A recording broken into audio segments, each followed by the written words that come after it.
ప్రశాంత్ కిషోర్. అసలుకి తల్లి చెల్లి చాలా సపోర్ట్ చేశారు, పాదయాత్ర చేశారు. అసలు షర్మిల గారు అయితే అన్న వదిలిన బాణం అని చెప్పేసి కంప్లీట్గా పాదయాత్ర చేసినటువంటి సందర్భాలు చూసాం. సో అటువంటి తల్లి చెల్లికి సంబంధించే ఎటువంటి ప్రాధాన్యత ఇవ్వకుండా వాళ్ళ ఆస్తులు లాక్కోవడం కావచ్చు, వాళ్ళని తిట్టడం కావచ్చు, తన సోషల్ మీడియా తిట్టించడం కావచ్చు, ఇలాంటి క్యారెక్టర్కి నిజంగా నేను ఇంక పైన వర్క్ చేయను అని చెప్పేసి అంటూనే ఇలాంటి వాళ్ళు రాజకీయాల్లో ఉండకూడదని చెప్పేసి అంటున్నారు. వాస్తవానికి ఇందాక సత్యమూర్తి గారు చెప్తున్నట్టు అతను ఒక వ్యూహకర్త మాత్రం. వ్యూహకర్తకి డబ్బులు ఇస్తే చాలు, కానీ డబ్బుకు మించి క్యారెక్టర్నే చూస్తానని చెప్పేసి అంటున్నాడంటే జగన్మోహన్ క్యారెక్టర్ ఎటువంటిదంటే ఏం చెప్తారు? ఇప్పుడు మామూలుగా అలాంటి వాళ్ళకి డబ్బే ప్రధానం. వాళ్ళ గెలుపు గురించి వాళ్ళు ఏం చేయాలనుకుంటారో అదే చేస్తారు. అవతల వాళ్ళ వ్యక్తిత్వాలు ఏంటి ఇవన్నీ కూడా వాళ్ళకి అనవసరం. డబ్బులు ఇస్తున్నారా లేదా, డబ్బులు లేదు వెళ్ళిపోయాడు. గమనించుకోండి మీరు. ఇంకో పార్టీ డబ్బులు ఎక్కువ ఇస్తే ఆ పార్టీకి చేస్తారు, కానీ డబ్బులు కూడా కాకుండా వ్యక్తిత్వం గురించి కూడా మాట్లాడాడు ప్రశాంత్ కిషోర్ అంటే ఎలా? ఇప్పుడు మీకు ఒక విషయం చెప్తాను. వీళ్ళు చాలామంది చాలా రకాలుగా ఈరోజు మాట్లాడుతూ ఉన్నారు, పొత్తుల గురించి మాట్లాడుతూ ఉన్నారు. సింహం సింగిల్గా వస్తుంది ఇదని అంటున్నారు. సిగ్గు ఎగ్గు ఉండవాడు, రాజకీయాల్లో అవగాహన ఉండవాడు మాట్లాడకుండా మాటలవి. ఎందుకంటే 2014లో సిపిఐ సిపిఎంతో పట్టు పెట్టుకుంటే ఖమ్మం జిల్లాలో నీకు 3 సీట్లు వచ్చినాయి, ఒక ఎంపీ సీట్ వచ్చింది. ఒకవేళ నువ్వు మర్చిపోయావేమో, మేము మర్చిపోవాలా, ప్రజలు మర్చిపోవాలా, సత్యమూర్తి గారు లాంటి వాళ్ళు మర్చిపోరు. ఎందుకంటే ఆ రోజు వాళ్ళతో పొట్టు పెట్టుకున్న వ్యక్తివి నువ్వు. మొట్టమొదట నువ్వు ప్రత్యక్ష ఎన్నికల్లో జనరల్ ఎన్నికల్లో పోటీ చేస్తూ పొత్తు పెట్టుకున్న వ్యక్తివి నువ్వు. ఈరోజు వేరే వాళ్ళ పొత్తుల గురించి మాట్లాడే నైతిక అర్హత నీకు ఎక్కడ ఉంది చెప్పండి కాస్త. పొత్తు పెట్టుకోలేదా నువ్వు? నీ అయ్యే పొత్తు పెట్టుకోలేదా 2004లో?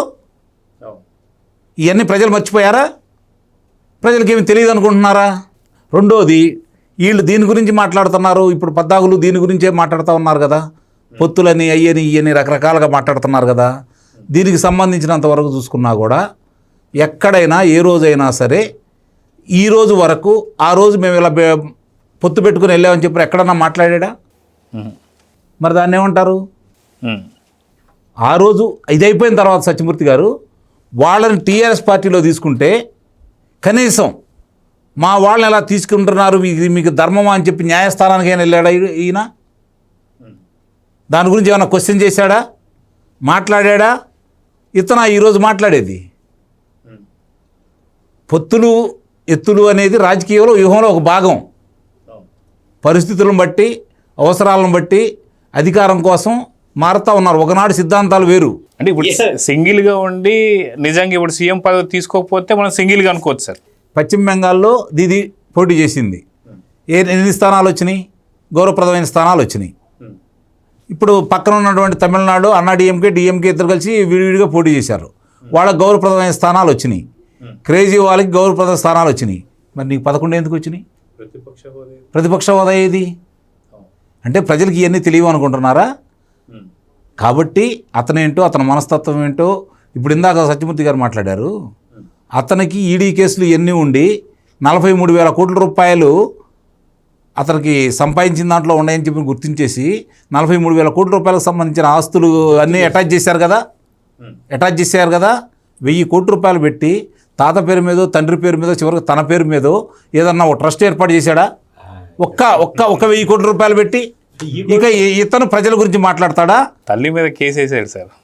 ఎన్సిఎల్టీలో తల్లి మీద కేసు వేసాడు ఆస్తుల గురించి కావచ్చు, ఇటన్నిటి పాలకి వీటికి వాటికి బ్రెడ్ ముక్కలకి వీటికి కోసం ఖర్చు పెట్టాడంట. అంటే అలా ఉంటాయి వాళ్ళ మనస్తత్వాలు. ఇప్పుడు అతని గురించి ఏమీ తెలియనప్పుడు జగన్మోహన్ రెడ్డి అనే అతను రాజశేఖర రెడ్డి కొడుకు. రాజశేఖర రెడ్డి ఏం చేశాడంటే మా ఇద్దరికి వదిలేస్తే 3-4 రోజులు చెబుతాం. ఈ రాష్ట్రానికి ఏం చేశాడు, ఏ రాష్ట్రం ఎంత నష్టపోయింది, ఆయన వల్ల ఏమేమి జరిగినాయి, ఎంతమంది క్రిమినల్స్కి అతను తీసుకొచ్చేసి ప్రజాప్రతినిధులు చేశాడు, ఎలాంటి వాళ్ళని తీసుకొచ్చి పెంచి పోషించాడు, ఏ విధమైన రాజకీయం చేశాడు.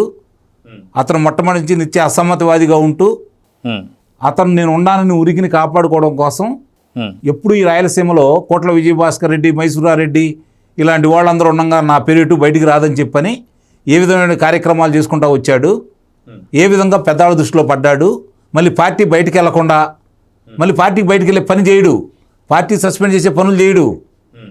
ఇలా చేసుకుంటూ ఏ విధంగా రాజకీయంగా తెలివిగా రాజకీయం ఆడాడు, తన రాజకీయ ఎదుగుదలకి చివరికి తన తండ్రిని తమ్ముడిని ఏ విధంగా ఉపయోగించుకున్నాడు అనేది పులివెందల్లో ఆ రోజుల్లో ఉన్నటువంటి 5 సంవత్సరాల పాప నుంచి ఈరోజు అక్కడ నివసించే వాళ్ళని అడిగితే చెబుతారు. తండ్రిని తమ్ముడిని రాజశేఖర రెడ్డి ఏ విధంగా ఉపయోగించుకున్నాడో అక్కడ వాళ్ళందరూ చెబుతారు.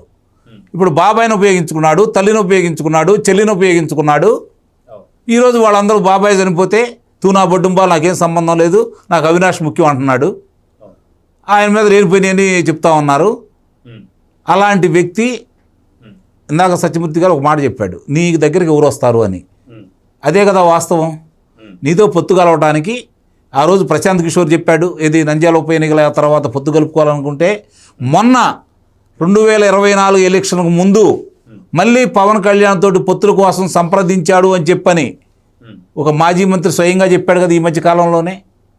అంటే పొత్తుల కోసం ఎంతగా వెంపర్లాడతాడో జగన్మోహన్ రెడ్డి దీన్ని బట్టి శ్రేణులు కూడా అర్థం చేసుకోవాలి. ఆయన ముఖాలను చూసి ఎవరు రారని బెంగళూరు వదిలిపెట్టి రావట్లా. అందుట్లో అనుమానం ఏముంది? వాస్తవ పరిస్థితులు అర్థమైపోయినాయి.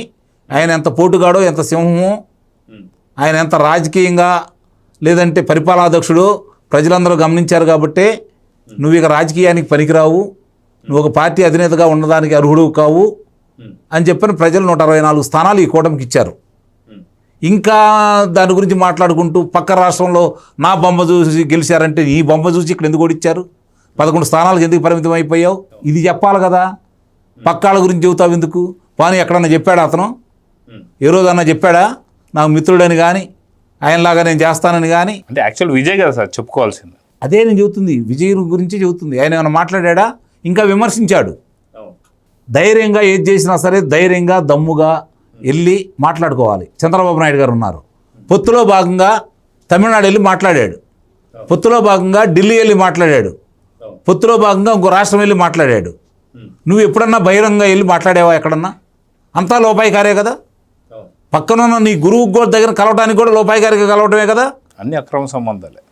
మరి ఇంకా నువ్వు దాని గురించి మాట్లాడుకొని వాళ్ళేమో పెద్ద పోటుగాడు అన్నట్టు మేము రఫా గంగమ్మ తల్లి జాతరలో పొటేలు నరిగినట్టు నరుగుతాం, ఆయన పుట్టినరోజు నాడు రక్తాభిషేకం చేయటం, 29లో నువ్వు వస్తే ఏం చేయిస్తావో మేము ఎదురు చూస్తూ ఉంటాం, రక్తబోలి ఆడతాం.